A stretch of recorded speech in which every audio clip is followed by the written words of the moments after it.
Welcome to Estate Planning Beyond the Binder. Welcome to Estate Planning Beyond the Binder with Brian Chu, Managing Attorney of OC Wills and Trusts in Orange County, California. For more than 25 years, Brian has helped individuals and families create customized estate plans designed to protect their assets and provide clarity for the people that they love. I'm Leann Lyon, and today we are talking about giving assets to children. When is gifting a smart strategy, and when can it create unintended consequences? Hello, Brian. It's great to see you again. Hi, Leann. Thanks for having me on again. Brian, what motivates parents to start gifting assets to their children while they're still alive? I mean, obviously beyond the, normally just wanting to help out your kids, I think, a lot of times it's usually for a tax reason, wanting to get assets out of their estate to avoid taxes down the road. But the reality is, 99% of us, that tax is not going to be an issue, what we call the estate tax. But, some people, they, even if they don't have an estate tax issue, want to give assets to the kids to help support them. And it's really important how and what kind of assets you give to your kids can make a huge difference as far as what taxes your kids might have to pay down the road. Well, from a planning standpoint, what are the most common types of lifetime gifts you see? Is it cash, help with a home purchase, transferring property, or maybe something else? I mean, it's all those. Let's start with, cash. Obviously, I think the most common is, people wanting to help their kids buy a house. It's harder and harder for people, for kids to come up with a down payment. And so the parents, want to help out, and gifting them cash to help make that down payment, or making some sort of other arrangement is pretty common. And for the most part, there isn't a ton of consequences of giving the cash. And sometimes it is even characterized sometimes as a loan, as a backup. I would say, the biggest concern for most parents is if, they're giving money to a married a child is married, that, there may be some impact as far as the rights of the other spouse to that money. And there's always some concerns with that. So that's, again, not so much a tax concern, but sometimes, again, a marital property concern, and depending on what state you're in, it can vary. And so that's why some people, when parents give the money to the kids who's married, they might make it actually a loan instead of a gift. Even if they don't ever really expect repayment, they still might have the child sign a promissory note so that it's clear it's a loan, and therefore something happens, somebody gets divorced, they have the ability to say, okay, well, that money is due back, and it's not going to be split between the spouses. But normally, we do have a gift tax reporting requirement in the U.S. If you give any person individually more than $19,000 in any calendar year, you are required to report any dollar amount or a gift amount above that $19,000 as a gift. Now, as much as it's called a gift tax reporting, for the most of us, we could give away all our money and we would never pay an actual gift tax because we just don't have enough money. The way the estate tax and gift tax system works is each individual right now has about $15 million in estate tax exemption, which, again, most of us are just unfortunately not going to reach that number. And for a married couple, it's $30 million. And again, we're not going to reach that number most likely. But when we do give a gift, and again, technically, under $19,000 in a year, and for a married couple, in this case, $38,000 to any particular child or any particular person, you don't have to report anything. That's obviously to cover, most birthday gifts and things like that. You don't have to report that. But if you give away, let's say, $119,000 to your child, you do need to report a $100,000 gift to the IRS. Now, all you're doing is reporting. It really doesn't do anything. Instead of you having a $15 million exemption, when you pass away, assuming the exemption is still $15 million at that point, you would only have a $14.9 million exemption. Again, Okay, so exemption. it reduces your long-term Correct. total gift. It's basically using up your state tax exemption early. And again, for most of us, we could use it all up, and we give away every dollar we have away to our kids, and it would never matter because we just don't have enough money to ever worry about the estate tax exemption and how much we have, or instead it is a use it or lose it type thing. So uh, Okay. it is one time. So, Now, obviously, and we'll talk a little bit later about if the few people that do have those kind of issues, but so that's the primary issue from an issue. No, I wouldn't say primary, is an issue in terms of gifting. And again, I think for the most part, it's a non-issue. For most of us, we can give away as much as we want, and there's really, other than the reporting requirement, there is no real consequence to doing so. so are there any other misunderstandings that tend to come around the annual gift tax exclusion? I think the biggest misconception is just the amount. People think when somebody dies that that their family's going to pay a lot in taxes, and in general, inheritance other than 401ks and IRAs is going to be tax free. In fact, as I'm going to talk a little better than tax free. And 99% of us are not going to be paying any taxes other than 401ks and IRAs when we inherit money from whoever we inherit from. Oh, I have a question. So if somebody were to gift their child, say $50,000, a married couple, there is that $12,000 that's above the allowable amount. Would that child then have to pay taxes on any of that? If any of No, that it's just $50,000? reporting. Like I said, in fact, the recipient never pays the tax. Okay. If there's a tax that you paid, it would be paid by the person giving the money. Okay. And that's the only reason why they're paying actual tax is because they've exceeded and used up their entire estate tax exemption of, in this case, 15 or 30 million for a married couple. Okay. So again, 99% of us are never going to hit that kind of number. So Right. the from an estate tax perspective or issue, it's never going to be a factor for most of us. The bigger impact is what kind of asset you gift. Sure. And that's because when you give an appreciated asset, you are giving up a tax break that your children would otherwise get. I'll give you an example. The way it works, obviously, let's say you buy a stock for $100 and it's now worth $300. Okay. If you were to sell it while you're alive, you pay a tax, right? And usually, what's called a capital gains tax. Right. And that's because 300 minus 100 is $200 profit. We pay a tax on that gain. And the $100 that we paid for the stock is what's called our basis. Okay, that's the IRS considers our tax basis for the asset, and thus any profits that we would generate from the sale of that asset would be judged against that basis.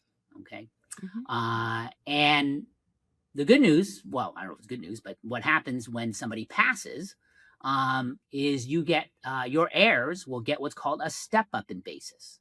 Okay. So let's say, again, that stock's worth $300. When you pass on and you pass it on to your children, their basis gets stepped up to $300, which means as far as the IRS is concerned now, what they paid for the stock is $300. And when if they turn around and sell that stock, and let's say they sell it for $300, they pay zero capital gains tax. And so that's why I'm saying inheriting assets, especially appreciated assets, is not only is it tax-free for 99% of it, it's better than tax-free because the capital gain in this case that was built into the asset while your parents typically were alive goes away. And now when it goes to the children, it's gone away. In fact, depending on what state you're in, like I'm in California, we're a community property state. And in any community property state, when one spouse passes, if it's considered community property, all the assets going to the surviving spouse gets that step up in basis. So again, using that example, say we as a married couple, we paid $100 for a stock. It's worth $300. If I pass away and my spouse now has that stock, she sells it for $300. She pays zero capital gains tax. And that's because in California, other community property states, you are deemed to inherit the money from your community, not from the other spouse. Anyway, and then more importantly, though, and this is where the gifting to your kids come into play. Let's say the spouse does hold on to the property, and now it's worth $500. The stock it's worth $500 now, and then they pass. They'll get the kids now will get a second step up in basis to $500. And now when the kids get the stock for $500, and if they sell it for $500, they pay zero tax. Or even if they hold on to the stock and now it's worth $600, then they're going to pay a tax $600 minus $500, the new basis. So against the new basis, not against the original basis, which is what the parents paid. Now, here's where the gifting comes in. If when we were alive, let's say again, my wife and I paid $100 for stock, and we gave that stock to our kids while we're alive, both of us in this case, they get our kids get what's considered a carryover basis. Carryover basis, what I paid for it. If I paid 100, it's deemed they paid 100 because I gifted them during my lifetime, or our lifetime in this case. And therefore that basis will never change. Mm. And so that is the biggest issue with gifting money to your kids. Not gifting money so much, gifting assets to your kids, like a house or stock, something that's gone up in value, is by giving it to them while we're alive, my children would, in this case, or whoever my heirs are, will never get that step up in basis in the asset. So I believe it's very similar when we're talking about real estate. But so what should families understand about property taxes, though, before transferring real estate to a child? I mean, and that's a completely separate issue. In fact, that's actually two competing issues potentially with, well, not say competing, but two issues for our kids, because when we look at when California is unique because we have what's called Prop 13. Prop 13 has suppressed property tax values from basically what you originally purchased the property for. And so, some people are paying taxes based on 1970 values. Okay. And obviously property's gone up a lot in California since 1970s. And so when you pass on a property, so when we look at property, we have two tax basis. We have what's called property tax basis. We have income tax basis. The income tax basis, which I was talking a little bit before, we want to be as high as possible. Okay, because that's against which if we sell something, we're going to pay a tax against. Okay, so if we want that basis high, and that's why we want the step up. The property tax basis we want to be as low as possible. Okay, because the property tax basis is which we pay the property tax against. And so, if I, as a parent, if I own a property, I'm paying tax based on my original purchase price, which again could have gone back to the 1970s.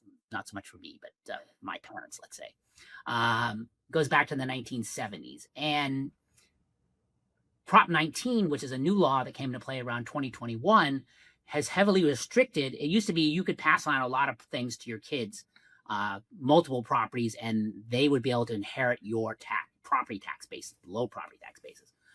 Prop 19, though, has restricted that. And so the primary exemption now available to parents and children is if the property passes from parent to child, or technically even the other way, child to parent, and it was everybody's primary residence. In other words, whoever gave the property or whoever's passed away in this in other cases, if there was their primary residence, and it becomes the person inheriting the property their primary residence within 1 year of that person, the person, the parents in this case who passed away, the child gets to keep that low property tax basis. Okay.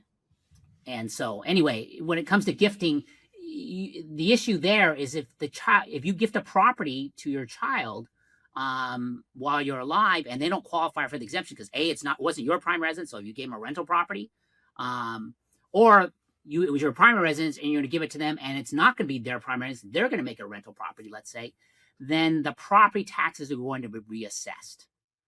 Okay, and reassessed to current market value, which for some people can result the tax increasing by tens of thousands of dollars potentially.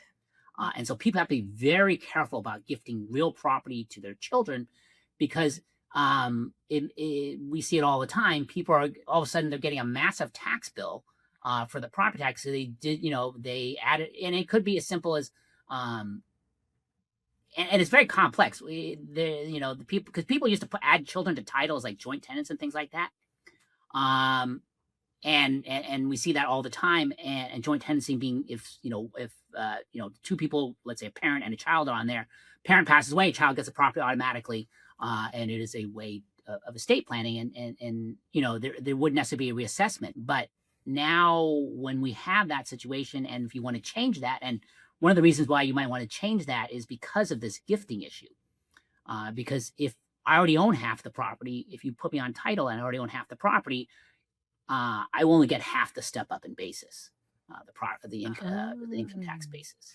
Another question: how can gifting during your lifetime unintentionally create unequal treatment among children, even if that wasn't the original intent? What I just mentioned, let's say you have, 3 kids and you, for whatever reason, decide, and we see this, parents in an effort to avoid probate, as I mentioned before, joint tenancy avoids probate, they put one of the kids on title with them. And the kid in this case, that kid probably didn't contribute necessarily financially to it, and are on there for convenience purposes.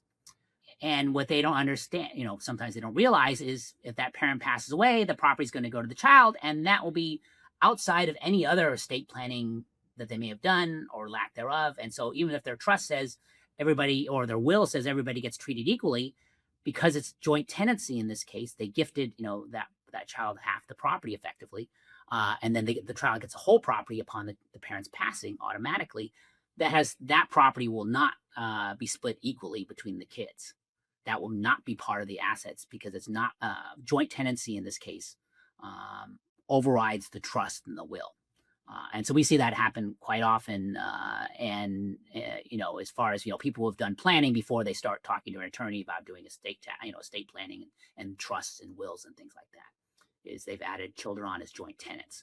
Or, it could be they've just given the property to the kids, and obviously, they've given the property to the kids, well, it's over. That obviously has nothing to do with your will or trust at that point. So beyond the, the loss of step up in basis and the potential for the property taxes to be reassessed as a result of giving the property to the kids while you're alive, and it's not qualified for the exemption,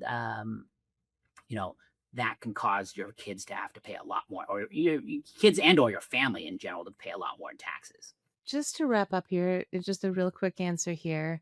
For somebody considering a significant gift, what factors should be evaluated first to make sure that the decisions align with the overall estate plan? Obviously, as we mentioned, if you're giving a gift, it's done. Or putting on kids a joint, it's done. It's not part of your planning anymore. Now obviously your planning can accommodate that gift. And so, you can obviously try to account for it in your planning, and therefore, instead of everything be equal, you make things unequal because you've reflecting that you already gave one of your kids a gift. So, that's part of the plan. But I'd say the biggest thing is, you really want to talk to some combination of your CPA, maybe a real estate attorney, or your estate plan attorney. I think you need to talk to all three parties to make sure that doing this gift is not going to cost your family more money. And because any, whether it be a loss of, like I said, just a real quick summary, reassessment of the property for property taxes can be massive. Loss of step up in basis to the kids can be massive. Okay. And then, like I said, unequal treatment as a result of doing a gift, and all those things need to be considered before making a gift to your children ahead of time. Well, thank you. Especially when you have multiple children.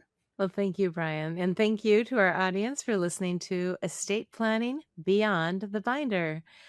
Lifetime gifting can be a thoughtful and strategic choice, but it works best when it's coordinated with a comprehensive estate plan. If you're considering transferring assets to your children and want to understand the implications, visit ocwillsandtrusts.com to schedule a consultation. And if this episode is helpful, be sure to leave a review, and share it with someone who needs it. Thank you, Brian. Thank you, Leann. Have a good day. Thanks for watching.